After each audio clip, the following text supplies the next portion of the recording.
You say that I'm psychotic, but then you like it like that. It's how you give me time, the conversation changes, and I want you right back, right back. You say that I'm hypnotic, and that I got you like that. It's how you give me time, I walk into the room, you know you want what I have, I have. Turn it off, can't tell that I love you right back, but it don't know. Welcome to Tito Will's Vlog! So for today's video, kapag-pagupit na tayo. So, sa haba-haba ng panahon or years, hindi tayo nagpapagupit kasi sinashape ko lang siya ng shaver. So ngayon, I decided na to have a haircut. So, andito tayo sa Yatong at pupunta tayo sa wet market at meron tayong bibiliin na pang kare-kare. So, samahan niyo ako guys na mamalengke for today's dinner. Papunta na tayo sa market, wet market.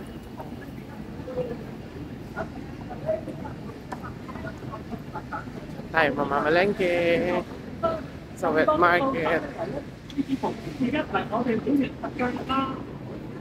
Food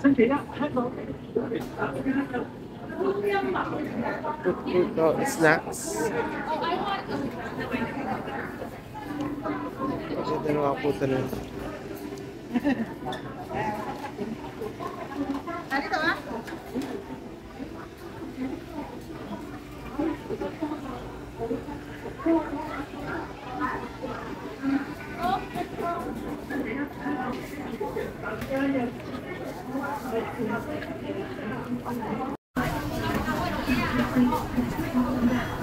Mga manggarin sila, suha, passion fruit.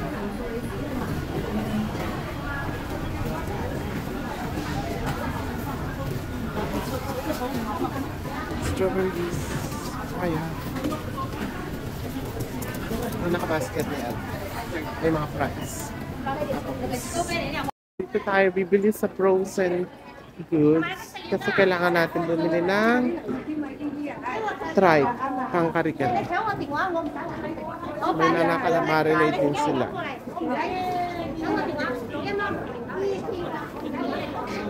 Chicken frozen.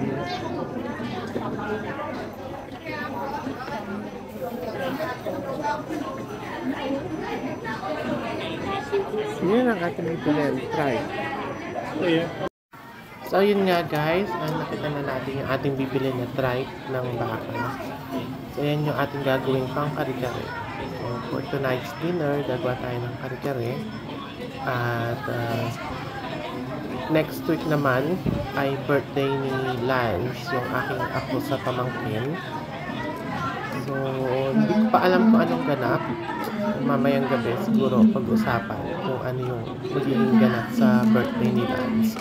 Kung maghahanda ba or dun lang ng simple dinner. Hindi naman tayo sa gulayan. Gulay. Kailangan natin ng sitaw at pechay. Hanap tayo mga nakabasket. Mga nakabasket sila.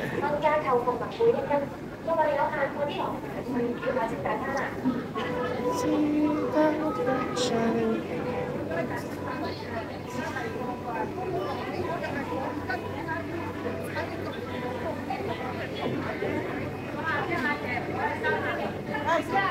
So pagkatapos nga natin guys na kabili ng tripe or tuwalya ng baka, dito naman tayo sa may gawing gulayan. So bibiling ko lang naman dito ay yung eggplant, tapos yung pechay na ilalagay natin. Kasi yung puso ng saging dun sa may gawin ng tinitira ng aking kapatid ay meron doon nagtitinda ng puso ng saging. Tapos pupunta ka dun sa may organic garden or grandpa's garden na tinatawag. So, we'll see. So, bumalik tayo dito sa may mall kasi kailangan kong bumili ng peanut butter pang lagay sa ating kare-kare.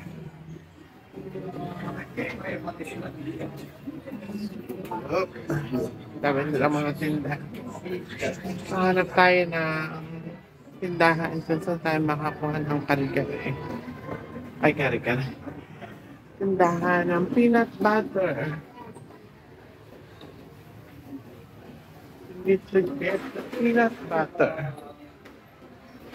Dito sa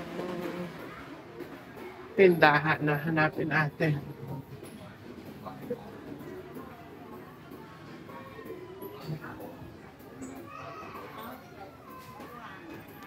Tindahan ng cakes. Cakes.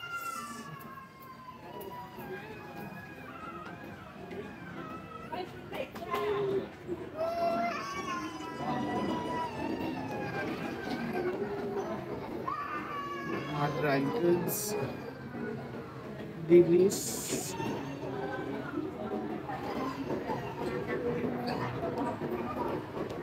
Medyas. Underwear. Asan na yung ating hahanapin shop? Dito nagpagawa ng salamin si Lola dati. Ah, there. The 360 shop. Sigurado meron dyan peanut butter. Para panglagay sa ating kare-kare. Yung kare-kare meats sa Philippine shop. Sa Discovery Bay na natin yan. Bibilin. So here we are. Ang dami silang tindahan. Kung gusto niyo ayan, daming chocolate. Oh. Dito kami namimili pagka papapackage kami. So, hanapin natin ang peanut butter kung saan nakalagay.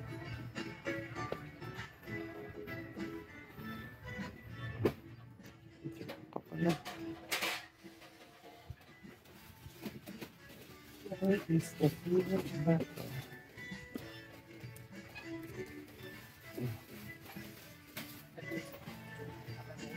Oh. It should be here.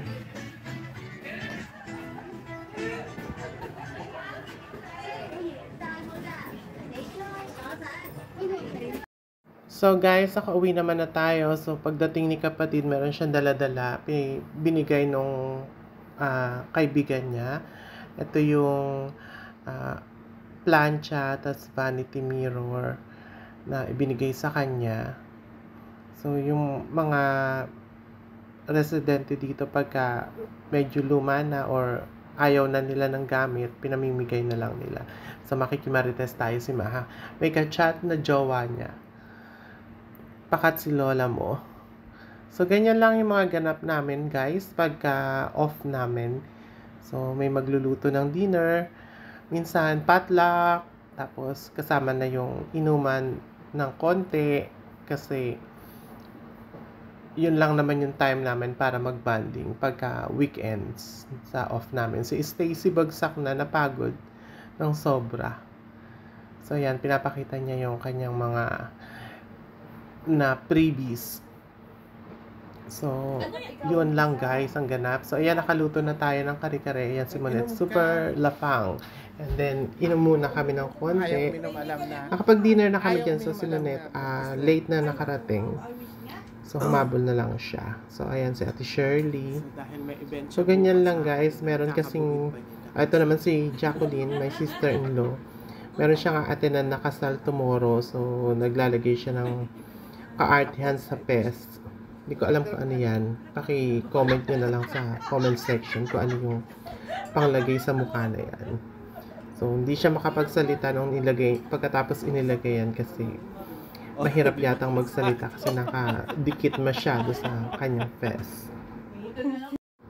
So, ito naman guys, yung ating finished product ng ating kare-kare. So, hinaluan ko rin siya ng beef na meat.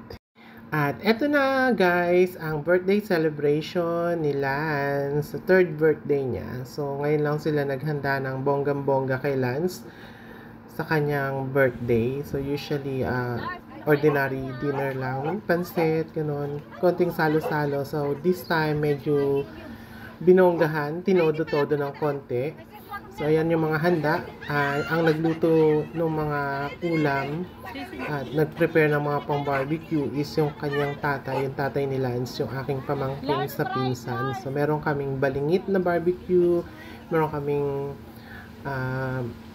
barbecue pork, and then chicken wings barbecue, may menudo, may dinuguan, mayroon din siyang ano pa ba yung hinanda nila, papaitan. Tapos nakita nyo guys, may cake, in order yan ng ni Ate Shirley, regalo niya kay Lance from Central niya in order.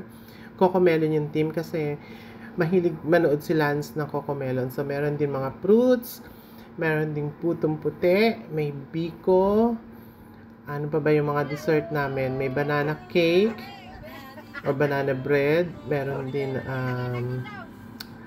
ano ba yung tawag dun sa isa? Ay, nakalimutan ko na. Sa sobrang daming handa. So, kami-kami lang din naman and konting mga friends. At dito kami nag-celebrate sa North Plaza Beach. So, meron din chop suey. Yun yung pinaka-vegetables. And meron spring roll. So, dyan na namin pinirito yung spring roll para crunchy pa rin siya. Tapos si Ian, dyan na rin yan niluto yung papaitan. So, nagdala kami ng portable na lutuan. At nagdala rin kami ng lamesa, dinala namin yung tent. Nagdala rin kami ng 2 upuan. Tapos meron kaming mga nahiram na gamit dyan. Kasi meron dyan gamit yung kaibigan namin, si Kuya Ray. Nanghiram kami ng mga upuan pang iba. Tapos lamesa. Tapos, ano pa ba yung mga hiniram namin sa kanya? So, binalik din namin. So, yung ihawan, yun, hiniram din namin kay Kuya Ray. So, ayan na guys, yung dinala ni Joy naman yan, yung mangga. So, ayan, tomaan na. So, ganyan mag-celebrate ang mga Pilipino dito sa Hong Kong. So, ito ay Saturday din ginanap o Sabado de Gloria. So, palagi na lang simula ito nakikita natin na kumakain sa ating vlog. So, dito naman, may mga nag-video okay naman. Nagdala sila ng mic at saka speaker. Ibinutot na lang sa may cellphone. So, ito guys, yung view dito sa may North Plaza Beach. So, buti na lang konti yung mga nag-overnight camping dito. So, hindi masyadong maraming tao. Hindi katulad dati talagang punuan to siksikan. Talagang maghahanap ka kung saan ka pupwesto. So, ito yung mga picture ng ating mga hinanda. Meron din pala mga chips and drinks. So, gumawa rin sang suka na sausawan para sa ating barbecue. So, yan po ang aming munting handa sa ating birthday kay Lancy. So, yan yung mga dessert. So, hindi na kami gumawa ng salad sa sobrang dami na ng dessert. Sobrang dami na ng pagkain. So, nandyan kami mga morning pa lang. Naghakot na kami. And then, ginabi na kami ng uwi. Mga 11 o'clock in the evening na. So, yun lang guys. So, thank you sa walang sawang pagsuporta sa ating vlog. Until sa mga susunod pang mga vlog ni Tito Owel. So, keep on watching. Keep on supporting our channel. Bye!